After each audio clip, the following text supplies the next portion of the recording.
kemudian sebetulnya. Saya ingin mempertegas lagi. Anda, saudara saksi, selalu bicara yang penting di bawah pagu. Tapi tidak pernah berpikir tentang bagaimana jamaah. Andai, ini sekali lagi andai, ya, jumlah jamaah yang diberangkatkannya tersebut tidak sesuai dengan kesepakatan dan itu misalnya jauh lebih kecil, Anda berpikir uangnya atau nasib jamaahnya?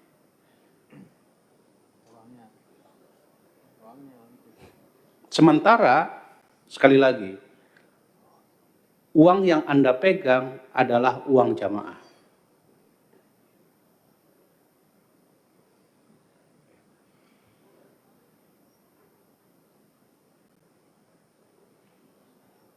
Ya, tentu saja Pak, kalau memang di bawah itu, gini Pak, tadi kami sudah sampaikan, kami melakukan klarifikasi Pak Aceh. Kami melakukan klarifikasi terhadap perubahan. Kalaupun nanti ada permintaan yang jauh di bawah pagu misalnya Pak, tentu kami juga akan klarifikasi. Pasti Pak, kami akan klarifikasi.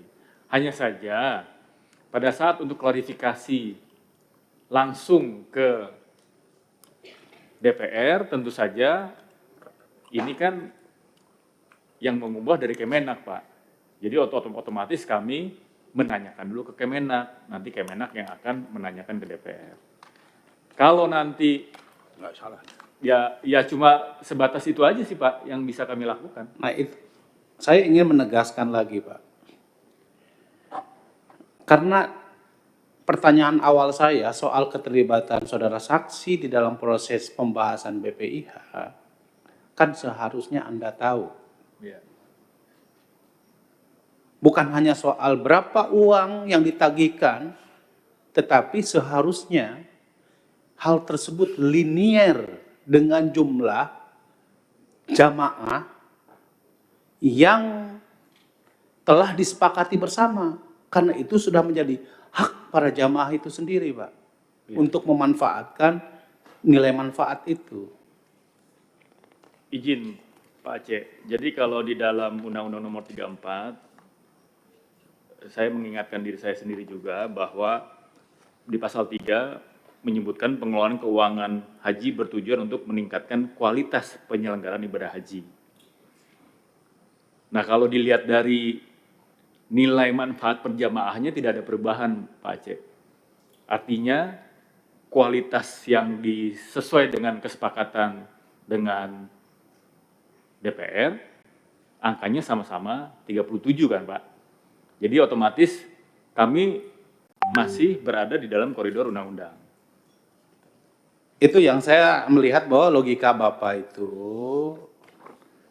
menyambung dari apa yang disampaikan oleh Pak Marwan, kan seharusnya surat tersebut dilampiri dengan surat nomor 1005. Ya. Paham? Memang dilampiri Pak. Di surat dari Dirjen itu dilampirkan itu Pak. Seperti yang disampaikan oleh Pak Marwan tadi. Dan apakah Bapak tidak memperhitungkan bahwa ketika tagihannya 7,8 itu berarti ada jumlah jamaah reguler yang tidak masuk dalam kategori yang harus dibayarkan oleh Bapak, oleh Kementerian, yang harus dilayani oleh saudara saksi dalam konteks pelayanan haji tahun ini? Paham Pak, ada perubahan itu paham. Tapi kembali lagi Pak, itu kan tidak dalam koridor tupoksi kami untuk Bapak, sekali lagi, kalau Bapak selalu berpikir seperti begitu, kami nanti tidak akan libatkan saudara di dalam proses pembahasan keuangan haji lagi. Karena yang penting terima tagihan dari Kementerian Agama.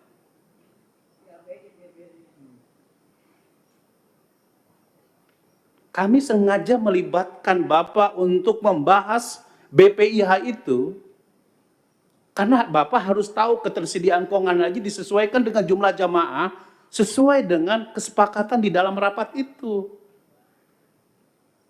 Setuju Pak, saya setuju Pak. Cuma kembali lagi tadi kami sudah konsultasi. Harapan kami Kemenak lah yang berkonsultasi dengan DPR kan gitu. Terus jawaban Kemendak setelah konsultasi, apakah dikatakan sudah konsultasi dengan DPR? Memang belum ada tindak lanjut sih Pak.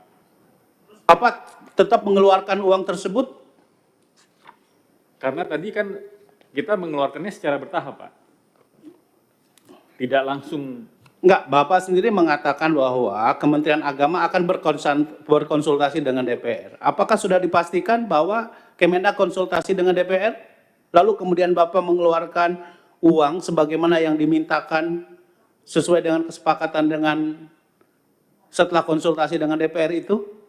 Ya kami menunggu sebenarnya Pak, menunggu hasil. Menunggunya sampai kapan?